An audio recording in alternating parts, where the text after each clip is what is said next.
Yo, what it do, YouTube? It's your boy Just Anderson. I'm back with another upload. In today's upload, we'll be discussing the Puma Hali ones. Let's get into it. Before we get into the video, I have a small request. If you guys can like and comment on this video, and if you like what you see, consider subscribing. I post every Sunday, and sometimes I'll vlog and post a little extra content because, you know, I'm trying to be more consistent. But outside of that, the question for today is, do you guys think the Pacers would have won the finals if Hali never got hurt? Let me know your thoughts and feelings in the comment section down low. But without further ado, let's get into the sneaker. Alright, as always on this channel, we're starting with the traction. The traction that could be found on the Hali ones is a herringbone, multi-directional, translucent rubber traction. Talking about the traction on the Hali ones, I could definitely say this is one of the best traction setups I've tried for the year. The compounds that are in the traction for the Hali ones is Puma grip and non-slip rubber. So you'll be secured on most courts. I've played on at least 2 courts in this shoe, and it held up pretty well. I didn't have to wipe a lot, and for the most part, I stopped on a dime for most of the time I played in the shoe. So in the traction department, you're well covered, and if I had to rate the traction, I'll say 9 out of 10. Only because I'm not really a big fan of translucent, but I do know some brands, and I think Puma is one of those brands, where their translucent rubber is better than their like regular rubber. But don't quote me, I just believe that's what I heard. But in this case, the traction is fire. Next on the Hali ones, we're going to talk about the materials. The materials that could be found on the Hali ones is lightweight mesh with TPU suede overlays. Now I'll get into materials. I'll definitely say the materials are lightweight and they are pretty breathable. I don't remember my foot ever getting hot, and as you guys know, as I say in every video, if my foot get hot, I'm not going to feel this shoe. That's the quickest way for me to like really just bounce off a shoe and not want to play in it. But for these, they actually were pretty lightweight. They were pretty calm and well ventilated, and I thoroughly enjoyed them. Not only that, I feel like what's different about this shoe rather than all my other shoes is that it looks big and bulgy, but it's not heavy. And the materials don't weigh you down. So like, for example, like an AE1, right? With that shoe, it's well ventilated, breathable, you know, it's comfortable. But when you get tired and you get fatigued and you're playing those like high stakes game and like your stamina is just really, really low, you'll feel the weight of the shoe. With the Hali ones, you won't have this problem. And I feel like that is a great plus for most shoes. And I think a lot of people or a lot of players and people that play basketball don't realize like how a weight of a shoe can really impact your performance when you get to those tight-knit games when you're really, really tired. So I want to say the materials on the Hali ones are really, really good. And if I had to rate them, I'll say 8.5 to 9 out of 10. Next on the Hali ones, we're going to talk about the cushion. The cushion that could be found on the Hali one is full-length nitro foam with a TPU midfoot shank at the bottom. So just like everything else with this shoe, the cushion is also a great part of the shoe. Not only is the materials and the traction good, but the cushion is good as well.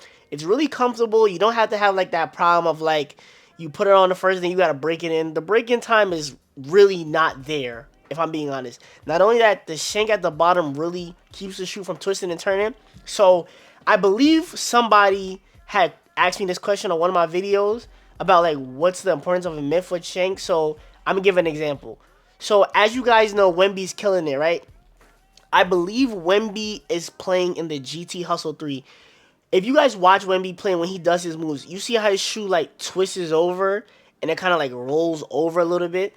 That's the purpose of a shank. So your shoe doesn't like turn over when you're doing moves. I'll probably put up a clip so you guys can see it and like really focus on the shoe rather than his move because Wemby's killing it right now.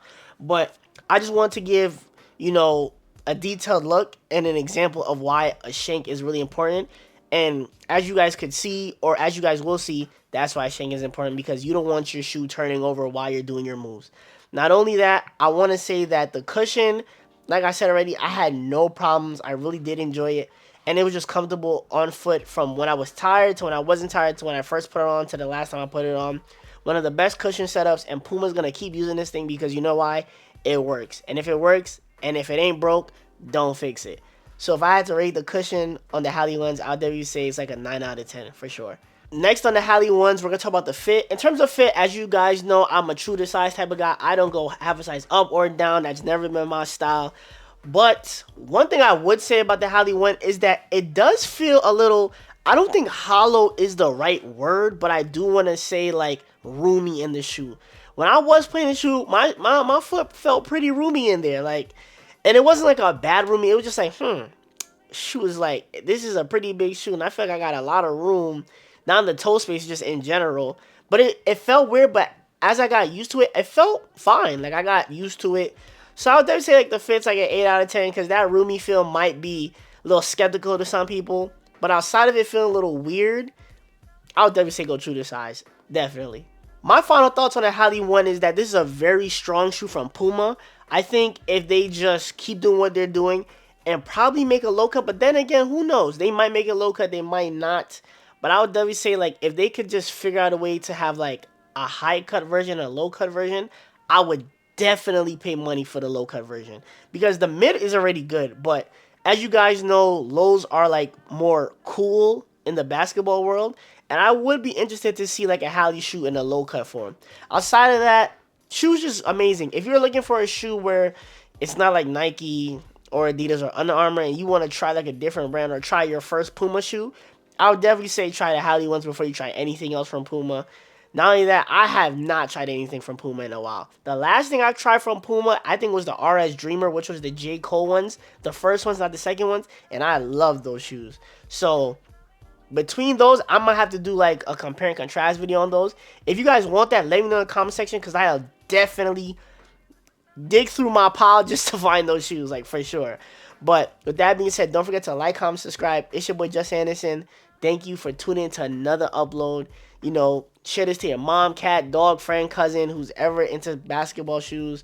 Just spread the word about me and what I'm doing, because, you know, I love this stuff, man, and I appreciate you guys for tuning in.